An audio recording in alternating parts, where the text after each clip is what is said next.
அமைச்சர்களே அறிவழகா அறிவில்லாதவனா அறிவு இருக்கிறவனா ஏதோ கொஞ்சமா இருக்குது கொஞ்சம் இருக்குது ஒரு மூளையா ஜாமி கூத்துக்கு வந்தா நேரா ஸ்டேஜுக்கு வரணும் அப்ப அறிவு இருக்கும் 7:30 மணிக்கு வந்துட்டு 9 கடையில போட்டு தூங்கிட்டு இருந்தா அப்படிதான் 10 மணி வரைக்கும் அங்க கிடந்தாங்க அப்படின்னு சொன்னா எப்படி அறிவு இருக்கும்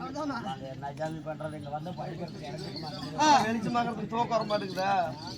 இடம் கிடக்குது அதனால வர வழியும் ரோட்லயே படுத்துக்க யார் சொல்லுங்க ஜாமி ரொம்ப இடங்கு பண்ற நீ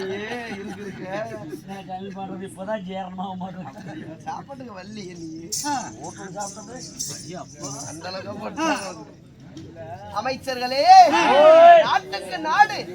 நாடு பேரும் புகழும் சிறந்த போடு போடு ஜாமி ஜட்டி போட்டே இல்லையாப்பா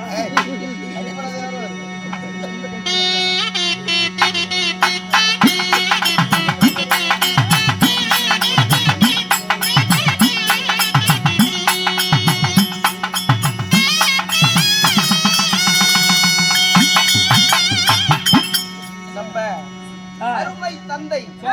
எல்லா வேடத்திற்குமே ஒரு வேடம் தவறாம நாடகம்னு பார்க்க வந்துட்டாவே எல்லா வேடத்துக்கும் அன்பளிப்பு செய்திருக்காரு எல்லா ஊருக்கும் வந்த பொன்னுசாமி அப்பா அவர்களும் நாடகத்தை அரங்கேற்றம் செய்தார்களே குப்புசாமி அண்ணா அவர்கள் எல்லா வேடத்திற்கும் 50 ரூபாயாக வாரி வழங்கி இருக்காரு அன்பு தந்தை இன்னொருவர் அன்பளிப்பு செய்திருக்கிறார் அவர்களுக்கும் ஊர் பொதுமக்களுடைய மலை போல ஒரு கஷ்டம் வந்தாலும் அது பனி போல நீங்கி